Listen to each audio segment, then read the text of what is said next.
বুধবার বিকালে হুগলি জেলায় নালিকুলে save drive save life Haripal ব্লকের অন্তর্গত নালিকুল বটতলা থেকে নালিকুল সিনেমাতলা পর্যন্ত একটি র্যালি করা হয়। এই র্যালিতে উপস্থিত ছিলেন ওসি নজরুল ইসলাম।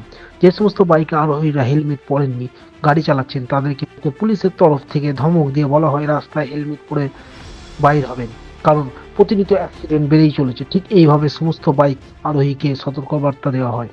এছাড়া যে সমস্ত চার চাকা গাড়ি এই দিন রাস্তায় চলছে তাদের তাদের দাঁড় করিয়ে গাড়িতে save drive save life sticker লাগিয়ে দেওয়া হয়। এই বিষয়ে পথ চলিত এক ব্যক্তি মামুদ সরকার সাংবাদিককে কি বললেন? আশিস কুমার ঘোষের রিপোর্ট, স্বাধীন। হেলমেট বিহীন কি বলবেন? তাদের বিরুদ্ধে অবিলম্বে পুলিশ ব্যবস্থা নেয়।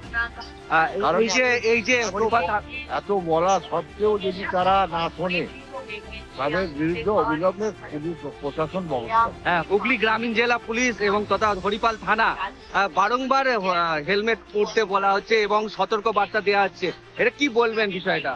আমাদের মাননীয় মুখ্যমন্ত্রী তো বলছেন যে safe drive, safe life।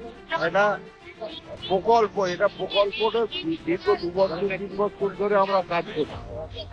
সব সর্বস্তরের প্রশাসনের, সর্বস্তরের মানুষজন, পুলিশ তার মধ্যে বেশি করছে।